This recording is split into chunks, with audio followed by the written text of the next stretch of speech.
It's round 3 of the Telstra Premiership this weekend. Let's see if we can find you some winners. It kicks off at the Sydney Football Stadium. The Tigers up against the Roosters, both use it as their home ground. Yeah, look, difficult one to select a winner out of this. The Tigers, I thought, were very disappointing last weekend, although they would complain about the short preparation, playing Monday night, then having to travel to Townsville. That would have taken a little bit out of them.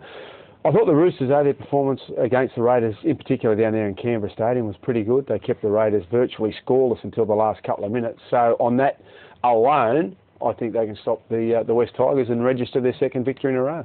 Also on Friday night, the Titans are at home. They take on the Bulldogs at Skilled Park. Doubts, though, about Scott Prince, Wiz. Yeah, big blow if he is missing from their side, because he really is the linchpin with them winning games, or if he's not playing, losing games. If that does happen, I think Will Zillman will go into the fullback role, Preston Campbell will go back to the halfback role, Aaron Cannings will come in from 18th man.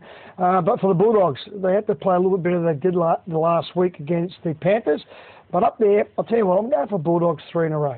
OK, let's move on to a blockbuster on Super Saturday to kick it off. The Warriors up against the Broncos, Gary. Top of the table clash, so after this game we should have one clear leader, unless somehow we go to extra time and it's a draw at the end. But look, the Warriors, I've been so impressed with what they've done and the way they came back last week to win that game late. Stacey Jones, Steve Price leading the way. I'm not saying the Broncos aren't playing pretty good, but the Warriors are just outstanding and very difficult to beat at Mount Smart. All right, Parramatta were very good last week against South Sydney. They're at home for the first time this year. They take on the Canberra Raiders at Parramatta. I was impressed with Parramatta's performance last Friday night against the Rabbitohs. I thought they defended quite strongly, in particular their goal line defence. I just think the Raiders at the moment just haven't got their balance right between playing attractive brand of football and learning how to grind it out. So I'll stick with the home side.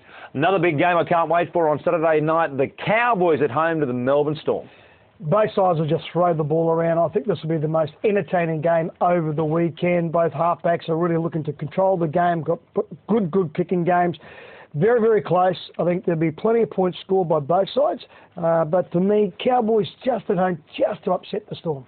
OK, let's move on to Sunday's action at Blue Tongue Stadium in Gosford on Sunday. The South Sydney Rabbitohs take a home game against the Newcastle Knights. They do. They haven't got a great record up there. 1 from 7. They've won the Rabbitohs. But I think they might get this one. The Knights are going to take a bit of adjusting. I know Scott Duro slotted in at halfback and he's played a lot there, but I think Jared Mullen is very important to them. And having to split the teams here, I'd say the Rabbitohs in a tight one. Also on Sunday, the Dragons are back at home at Cogra for the first time since 2007. They take on the Sharks in the local derby. Building nicely for after 2 weeks of the competition under a new coach. I think they can make it their second victory. OK, Monday night football, of course, it rounds out round 3. Manly up against the Panthers. Both teams looking for their first win, Wiz. I'll tell you what, I thought very impressed with the way the Panthers went in their second game. I think there'll be one major change here. Wade Graham to go in for Jared Salmon. I just got a feeling that there'll be a change late on Monday. But for the Seagulls, they've really got to try and stick to the guns. They've got a couple of major changes too. Matty Orford got to take control of his football side to get them back on track. I'm going to Eagles, but not by much. That's our tips. Good luck in round 3. And don't forget, you can see every game every week right here on Fox Sports.